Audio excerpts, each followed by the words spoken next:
Based on the plethora of material that we have from the fishing agricultural industry, it's kind of a no-brainer for me. My piece for Salvaged Art Project is based off of microplastics getting into our ecosystems in our oceans. I call this piece The Flood because it's so crazy how much ocean debris is on the shoreline when you walk at the beaches, at remote beaches like Rudder Hill or Schooner Cove, and you see that amount of ocean debris lying around there. So it's a flood of plastic.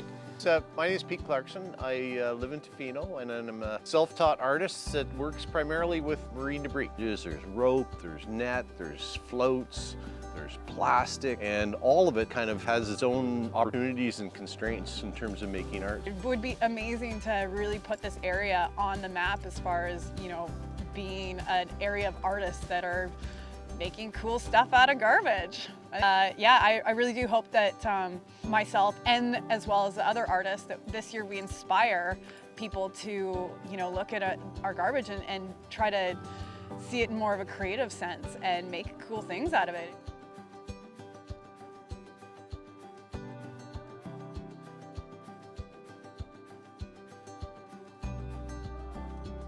I hope that through the Salvage Art Project, it inspires more artists and more individuals in the community, as well as businesses, to rethink what we think is trash and find other uses for readily available materials, such as marine debris.